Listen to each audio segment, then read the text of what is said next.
Meus queridos, minhas queridas, de modo particular, quando nós estudamos a ética, sobretudo pela questão de debruçar sobre os atos conscientes e voluntários que os indivíduos humanos produzem nas suas relações com outros indivíduos, sem dúvida alguma, uma das áreas que mais são invocadas a fim de tentar estabelecer algumas relações e, por fim, até comparações, é indubitavelmente a psicologia.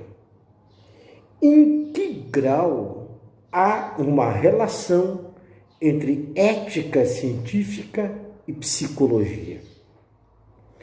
Quando nós mergulhamos na história do pensamento, descobrimos que a psicologia no passado estava diretamente relacionada com a filosofia. Ora era chamada de psicologia da mente, ora era chamada de psicologia filosófica. E nesse viés filosófico da psicologia, ela inclinava seus estudos diretamente relacionados à voluntariedade, à racionalidade, à consciência. Em outras palavras, o indivíduo humano era estudado por forte influência da filosofia como um ser categoricamente racional, categoricamente consciente e que, por conseguinte, as suas ações eram dotadas, eram encaminhadas em decorrência do querer, ou seja, da vontade. Contudo, quando nós passamos a olhar múltiplas teorias que vão se formar em torno da psicologia, nós vamos descobrir que o ser humano é muito mais do que aquilo que a própria psicologia categorizava como um indivíduo com competências e habilidades racionais e, portanto, voluntárias. Assim, podemos observar que a psicologia ela vai desenvolver algumas técnicas, vai desenvolver alguns estudos que vão buscar expedientes, vão encontrar elementos que vão refazer essa compreensão influenciada pela filosofia racionalista de que o indivíduo humano fazia o que fazia porque de fato queria fazer o que estava inclinado a fazer por determinação de seu pensamento racional. Olhando de modo particular para essas inúmeras técnicas, podemos destacar, entre tantas outras, uma desenvolvida pelo grande pesquisador russo chamado Ivan Pavlov.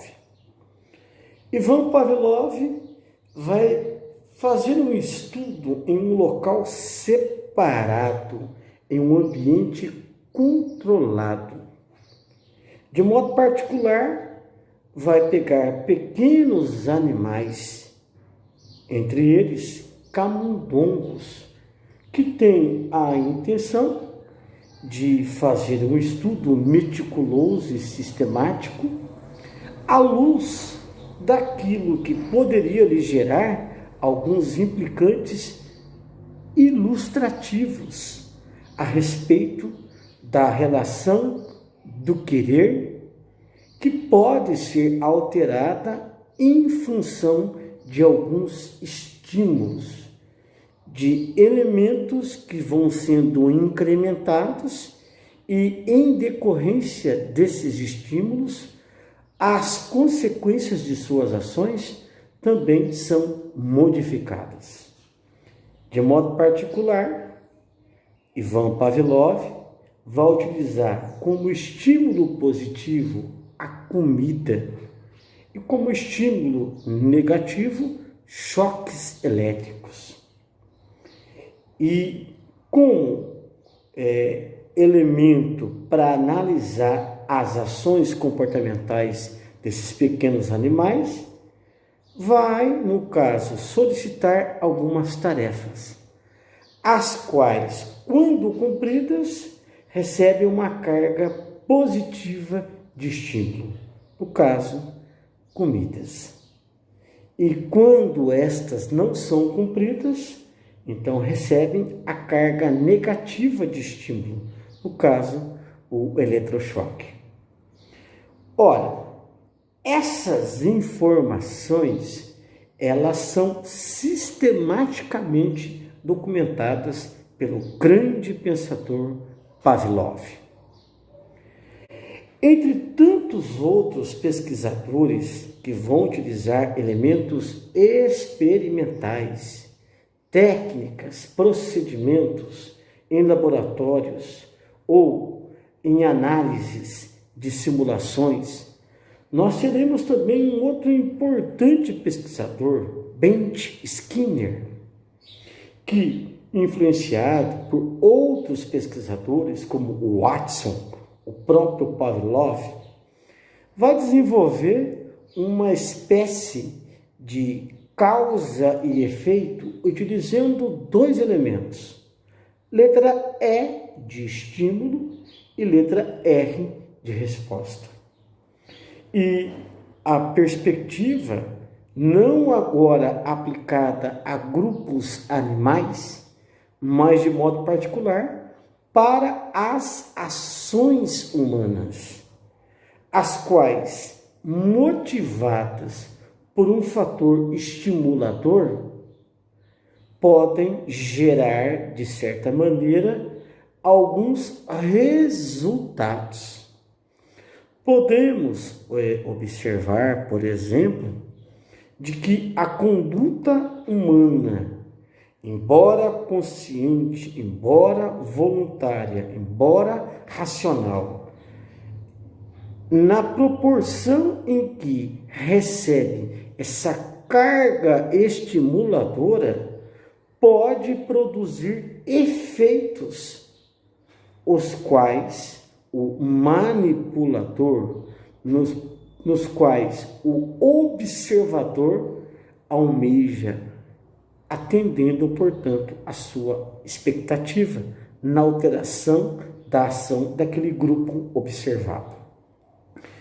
Podemos verificar que quando uma empresa estabelece alguns bônus ou ainda estabelece algumas benesses, graciosidades administrativas ou ainda altera o próprio plano de carreira em decorrência do aumento da produtividade, ou ainda quando sorteia algum prêmio ou quando concede algum presente em decorrência do tempo de permanência do indivíduo na empresa, verificamos que esses estímulos alcançam a expectativa inicial de quem projetou essas ações, fazer com que haja uma maior permanência desse colaborador, dessa colaboradora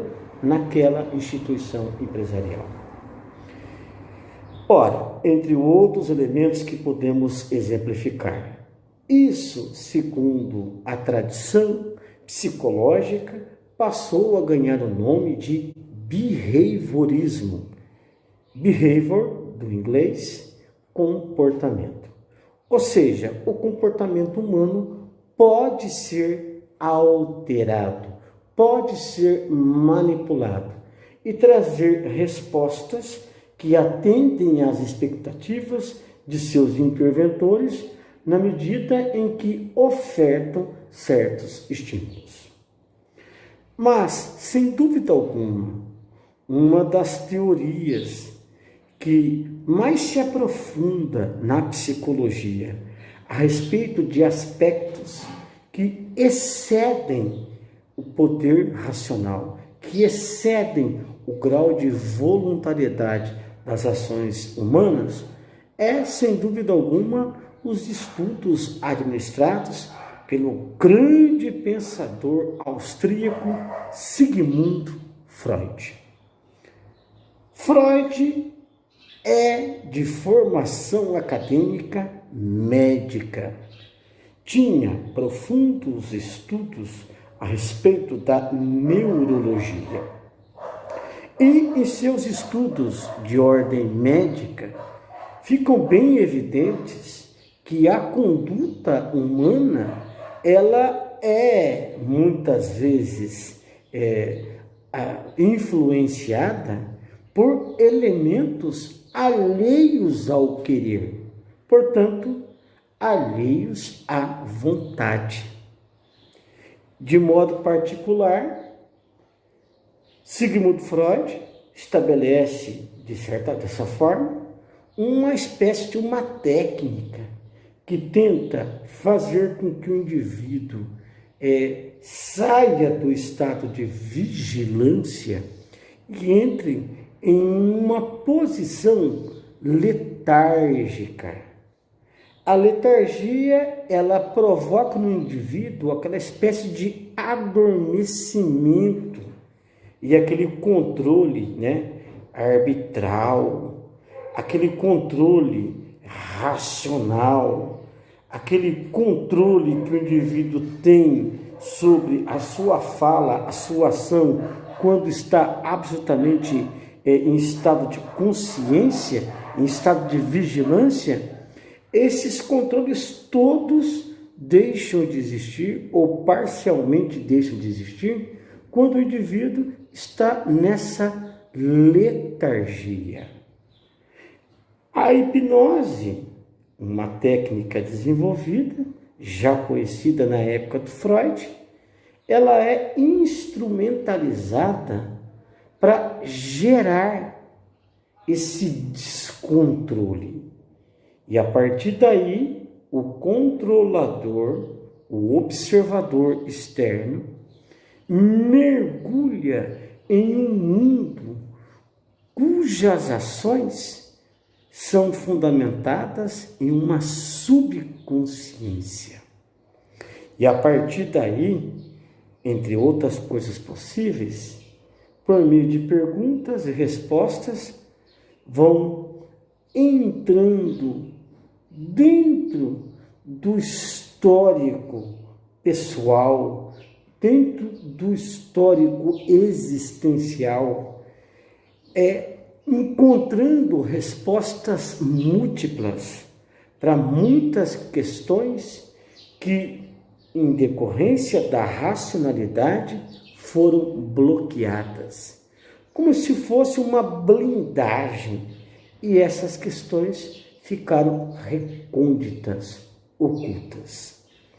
E para a gente poder ter mais ou menos uma noção do impacto da contribuição de Freud, a própria teoria do indivíduo, ou chamada teoria da personalidade, ela vai ser composta por três grandes instâncias.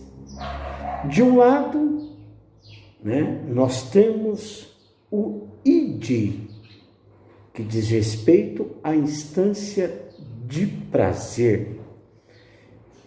É a área de nosso eu que busca a autorrealização.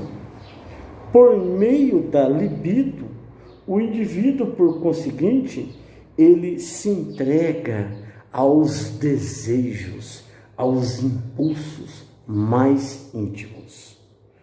Do outro lado, como força contrária ao id, nós temos o superego, que será uma espécie de instância da censura. É o órgão, portanto, censor, que vai gerar no indivíduo alguns sentimentos como castração, repreensão, punição. Às vezes, em decorrência da ação direta do superego, nós teremos um medo que vai fazer com que o indivíduo se isole. Ou, de outra forma, paradoxalmente a primeira, nós teremos o superego inclinando o indivíduo a ações violentas e cruéis, manifestando por meio de seus atos contínuas agressões. E para controlar esses dois cavalos que caminham em direções distintas, nós temos o terceiro elemento, que é o ego, eu em latim. O ego terá a função de controlar, mensurar, é, portanto, a instância racional, é a instância voluntária, é a instância que revela o estado de realidade e, portanto, de vigilância, que fará o controle direto e abrupto dessas duas forças antagônicas que caminham em direções contrárias. O que podemos observar dessa importante teoria psicológica que vai gerar depois os estudos relacionados à psicanálise? Nós verificamos que aquele mundo racional, aquele mundo voluntário, profundamente estudado pela filosofia por muito e muito tempo, é, sem dúvida alguma, representado pelo ego. No entanto, os estudos filosóficos até o século XIX não conseguiam captar aquilo que pensadores comportamentalistas verificaram, que há outras instâncias inconscientes, subconscientes, geradoras de ações involuntárias, irrefletidas, ações mobilizadas por estímulos primários, como se o animal que estivesse dentro de nós falasse mais alto do que aquele ser mental, racional, equilibrado. Ora, dessa forma, nós temos um grande problema para a ética científica. Na medida em que superestimarmos as contribuições da psicologia para a ética científica, nós nos defrontaremos com esse seríssimo problema. Nós estudamos, por meio da ética, que, por serem os atos conscientes e voluntários, frutos do arbítrio, frutos das escolhas deliberadas pela instância racional, o indivíduo, portanto, não estaria isento de responsabilidade por suas ações no tecido social.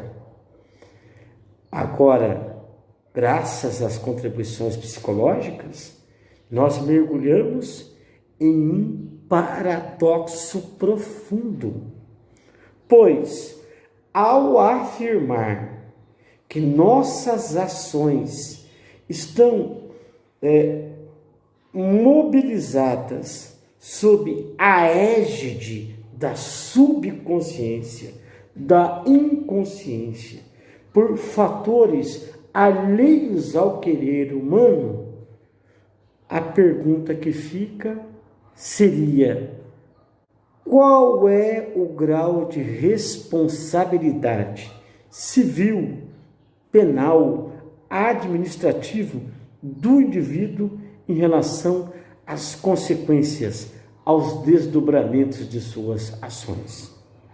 Ora, ao superestimarmos as contribuições psicológicas, mergulhamos em um dilema. Esse dilema, a tradição filosófica chamou de psicologismo ético, visto que, ao superestimarmos as contribuições psicológicas, isentaríamos os indivíduos de todas e quaisquer consequências no mundo social, já que as suas ações estão amparadas em algo alheio à consciência, alheio à vontade.